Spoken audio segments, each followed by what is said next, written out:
Welcome to the Beyond Banks podcast. This is where we talk to leaders that are transforming small business funding across all of the nation with all different kinds of technology. I'm your host, Jordan Hansen. My guest is Jimmy Rios, founder of Rios Business Advisors, who shares his 25-year journey from traditional lending to creating what he calls a financial services ecosystem for small businesses. In this episode, we explore Jimmy's unique high-level program that claims to create a third arm of income by diverting client funding into a hedge fund strategy, a model that raises important questions about investment returns, risk profiles, and disclosure practices. While Jimmy's commitment to helping entrepreneurs is evident, this conversation highlights why business owners should carefully scrutinize alternative financing models that blend lending with investment strategies. Let's dive in.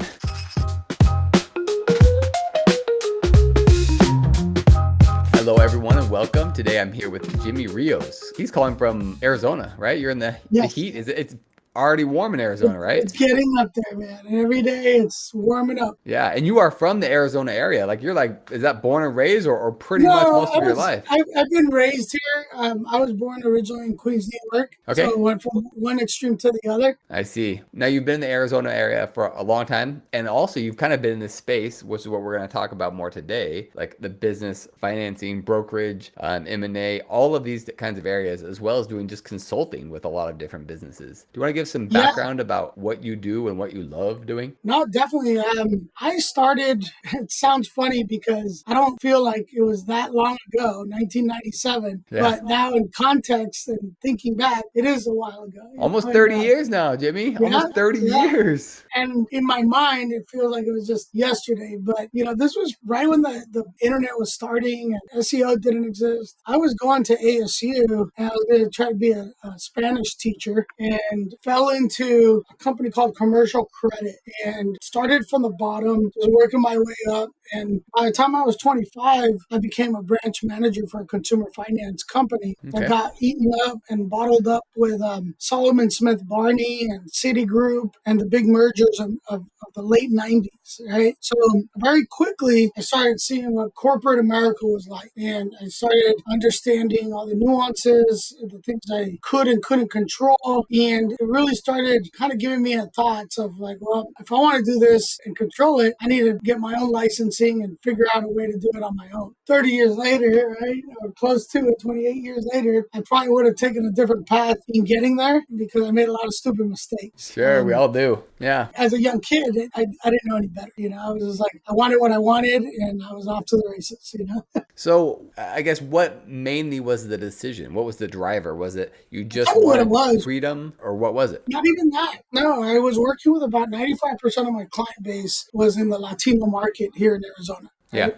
Yeah. And what I started seeing was that we were sending out these checks that look like checks that are in the marketing pieces. Mm-hmm. Yeah. And people would respond to them and come in the office and they wouldn't read the fine print. And it was very high interest loans that we were securitizing with what we call UCC1s, which is, with personal property or really putting just kind of liens on their personal property. And back in those days, we could collect on that stuff, right? Like you can't do that now, but we were to go and actually collect on things like that, if somebody defaulted on their loan or whatever. And these were pretty high interest loans. I mean, upwards of 30%, and it adds up, right? So I got a very bad taste in my mouth for what lending was at that time, and this was with a conglomerate, right? Yeah. They got bought out by Citigroup, which was, part of Citibank. And I was like, man, if they're doing this, I mean, how many more people are suffering, because I just saw it across the spectrum. It wasn't just the Latino market. It was everybody who was getting those letters. It was big business. Where I was doing about $9 million a month in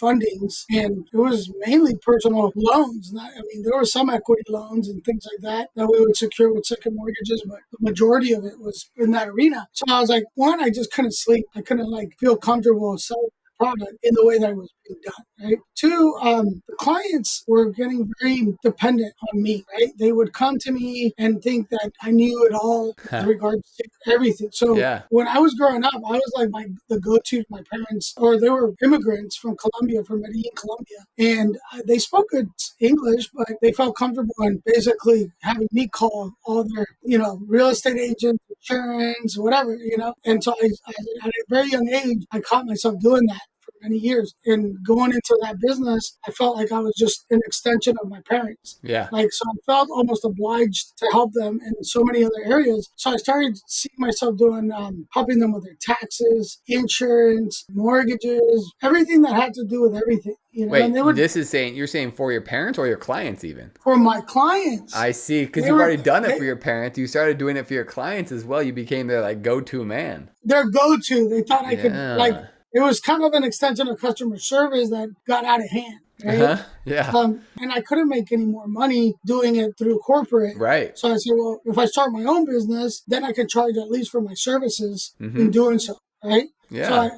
I actually started a property management company to start, and then it started morphing into Rios Financial Group and the different subdivisions that I developed in taxes and insurance. And over the years, it became a financial services ecosystem of services, right? Like a one-stop shop before there was really one-stop shopping, you know? And they were very loyal customers. We didn't have social media. So if you did something for someone back then, they told everybody. And Yeah. that was the way I marketed. I did do some marketing, but it wasn't that expensive. And the people that came through like would branch out and tell 5 or 6 people, and that kept me going, you know? Yeah, it was exciting to be able to learn. I had to get licensing. That's when we started having to change the laws, and I had to get my licensing and everything. And I did. I just over time had to really buckle down and get everything to be able to help everybody, you know? So it really seems like it stemmed from the fact and lived on the fact of you're just really good customer service. Yeah, I think that was the key to it, right? Is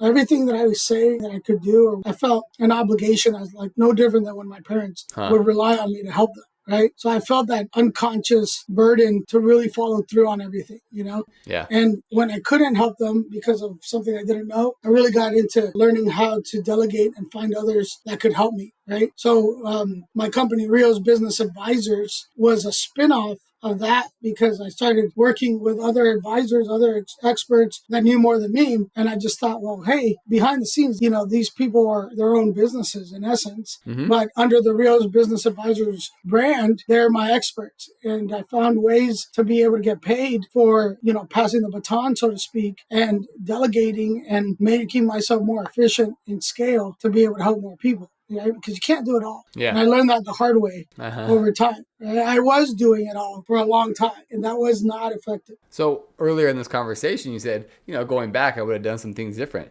Give me 1 or 2 examples of things you would have done differently. Well, I mean, as a business owner, I was very stubborn and I thought I could do it all myself, right? Okay. So part of that was learning how to spend the money to be able to get the help that I needed. And it started with my own books, right? Accounting and, you know, keeping those things, the rules of accounting straight with not having commingled funds and really starting to think like a business owner and the rules that go behind that, right? That became a very focal point in entrepreneurship as I learned over time from those mistakes, but keeping your house in order, right? Yeah. Your credit, your books, you know, your structure and how you build your business. A lot of those factors, they sound so rudimentary, but I see it every day where people are out there, they're doing their business and they have no structure. They have no financials. And that became very crucial later on in life because when I needed money, right, and I needed funding, I was lacking some of those things that, you know, that I needed, right? So everything that I talk about over 25 years of experiences has been because I went through it, right? And there's no better way to talk to somebody about something unless you've been through it, right?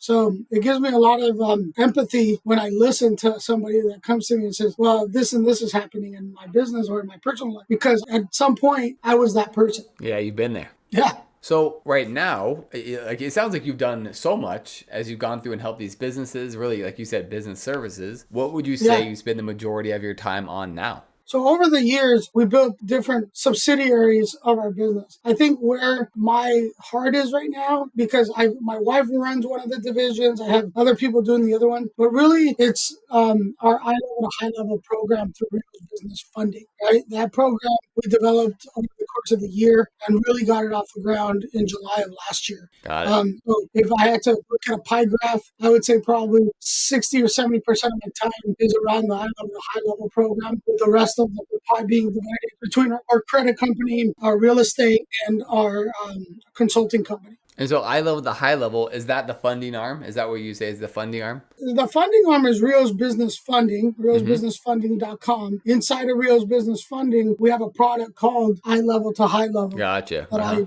I trademarked, right? And that program in and of itself has taken on a life form of its own. Right? It has so many tentacles in how it's worked and help people through that resource that many times it leads to the other ecosystems or the other planets in my universe because of the requirements and the different things we need to make it a success through the high level to high level program. Yeah. But as we developed that program, it's clear to say that we needed to take the model that I had already built in brokering loans, right, in funding, and really fix it. Because what I saw that was through all those years of funding, right, Mm-hmm. there was still a problem. And the problem was that people still kept coming back for more money every few months Yeah. because there was something that was lacking.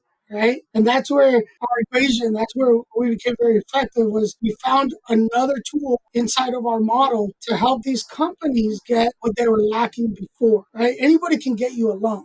That's fine. But what happens when you get the money and then what? Right. Yeah. Like if you don't know how to structure yourself properly and you don't have a pathway, it's very easy to go astray. And then you cut yourself in a worse position than you were 6 months ago. Right. And many companies will fail in the first 5 years on account of that. Right. Yeah. So if we're able to work with them, I call it being your partner in progress. If we're able to help you through the process from the beginning and help you through the steps, you're going to have like that reinforcement that you need as a business owner. So you're not there fish out of the water. Mm-hmm. You know, like, you got to go somewhere, but you don't know how. And you're just kind of like, what do I do? Interesting. So you're offering debt funding, but you're also you're holding their hand along the way to help them get to the point where they no longer need you for that financing, right? That's the goal. So the trick to this whole thing, right? The model, it's a two-sided coin. One side of the coin, we have the debt for debt structure that most people have to, cross, right? Because in business, whether you're growing, you're starting, whatever that you're at in that spectrum, you're going to need capital for something. Yeah. If it's to buy equipment or get more employees, you don't come out of the gate all the time with just a boatload of money to be able to do the things you need. Right? The ones that, and I have clients that are like, we're good now. We don't need any debt or we don't need any loan, Yeah. And I'm like, great, you're some of the few because most companies, or even the United States government has debt. Right? Yes. Uh-huh. And we talk about different types of debt, right? Productive debt, unproductive debt, right? Mm-hmm. Destructive debt. But what we said was, what if we could take a fraction of your debt? Let's say we get you money, right? And in your little pie graph, we're going to take a sliver of that and we're going to put it with our hedge fund to start producing for you what we call our third arm of income. That income is going to come back to you and you're going to pay off the debt, right? In a very short period of time. At the same time, as you're paying off the debt, we're using other structures and other means to be able to stabilize your business and help it grow. So the biggest problem people face is, because they can't see in the crystal ball how their business is going to do 6 months or a year down the road. If we're able to control the debt through our processes, now you can keep doing what you're doing, market, hire, buy the equipment, do the things you need to do so that that knot is untied and you can start reaping the benefits of cash flow. That's where we see most businesses fail is that they tie their resources and their cash flow gets shrunk, right? So now they're chasing their tail and they eliminate profits on their balance sheet and in their numbers, the profit and loss. Well, what happens if you have to exit your business and you're not showing any profit, right? Now your business is not worth anything. Mm-hmm. So what we've done is develop a system that elevates your business at the same time, right? Because year over year, your business is showing an upward trend and the value of your business is going up. So when we talk about estate planning and setting up exit strategies and all these different things that we do as an advisory, we're looking at all the factors, not just one thing getting you money. Yeah. And that was the old school way was I could get you money or I can get you insurance or, very transactional in nature. But after the transaction was done, we were done and we wouldn't hear from you for about 6 months until you needed more money. Right now, we're working with you as kind of like a silent partner. Mm-hmm. And we're offering you more services to help you, but now you can quantify the pluses, right, for your business because now we're helping you see the pluses. We're being able to gauge that. And when we go to present you to SBA or better types of loans, we have everything quantifiable to be able to get you those approvals. Instead of you coming back and saying, well, I want to get an SBA loan, but they turned me down at 3 or 4 banks. Yeah. Right? And they don't know the rules. I Right. always say, You can you know help the them with rules in the that. game, you're going to win. Exactly. Yeah. So interesting. So you've been doing this, like you said, you were doing funding in a way that you felt was unethical when you started. But now, I mean, you're still in the funding business. How do you feel like the funding landscape has changed since then? Well, let me tell you about that. That's a great question because the parameters of lending have gotten even more exotic than when I was starting, right? We have merchant cash advances, Mm-hmm. asset-based loans, stated income. I mean, there's all kinds of ways to skin the cat in funding, right? Yeah. The problem with that model is that as much as these companies that lend in those worlds, they don't care what happens to your company. Reality.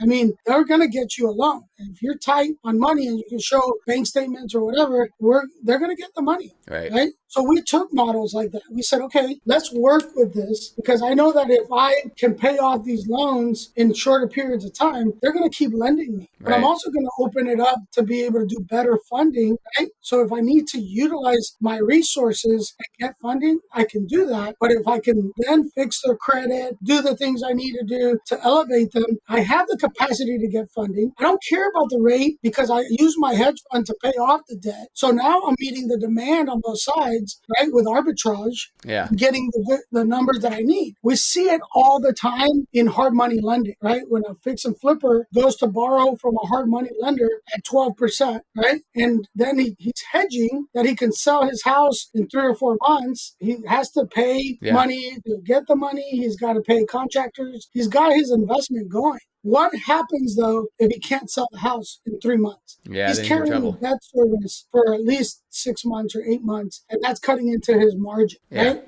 Mm-hmm. But eventually he sells it. He takes his win, even albeit it might be smaller, but he takes it and he wash, rinses, and repeats and does it multiple times, right? Yes. All I did was take a page from that and say, well, if they can do it in this fashion, what if I secure my capital and insure it so we never lose the initial capital that we brought into the hedge? Mm-hmm. We're working off profit, right? Now they're going to pay 1099 income on profits. You're going to do that regardless, right? Yeah. But I'm going to set up a diagram of allocation of funds so this debt service is covered through my program. So this way, you're not having to dig into your own pocket and pay those bills and put yourself in a stress, ball. Yeah. We're untying the knot at every point to make sure that those people are getting paid, but that our system is working in your favor. Because left to your own devices, you're probably going to go to Vegas and put it all on black. Yeah. Or Right. take a vacation Yeah. or go buy a Mercedes or whatever. Yeah. Because people don't what they don't know, right? It's easy to do those choices. But if you have a plan, a blueprint, and you follow my plan, 3 to 6 months into my plan, we've, gave you X amount of money. We can prove what's been paid off. Now, we get even more exotic.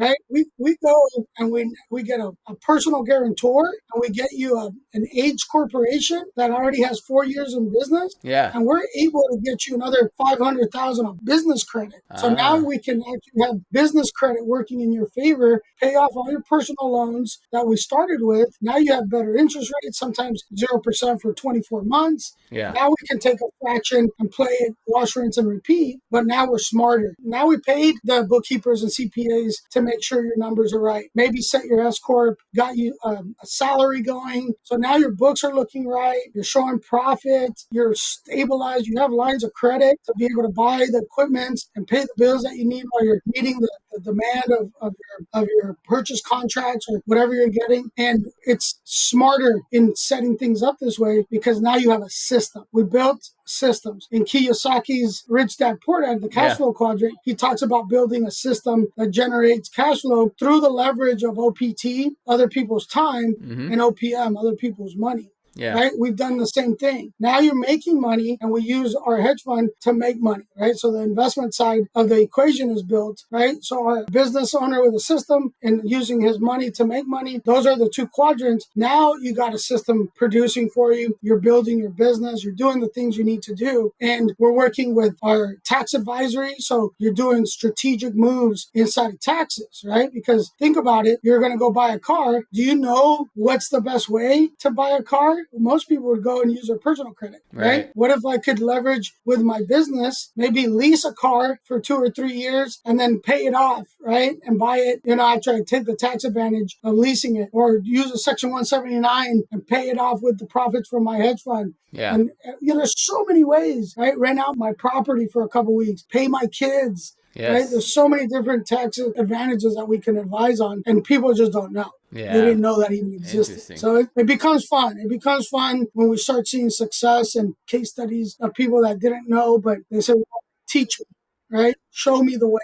Right. And I'm not that smart. So it's not me. It's the people that are smarter than me that I've learned from, right? Because I'm a product of, everything that I talk about is because I'm doing it in some form or fashion and learning from the experience. Yeah. Jimmy, well, I really appreciate your time. I really appreciate your time and coming on and telling me about this awesome things. It sounds like you're helping a lot of people. Hi, man. I really appreciate it. I know that, there's a lot of people out there that are listening that could use our help, and, would love to help as many people as we can. We're now nationwide. Where can they find you? Yeah, if they're looking for you. riosbusinessfunding.com. Okay. And on YouTube at Rios Business Funding.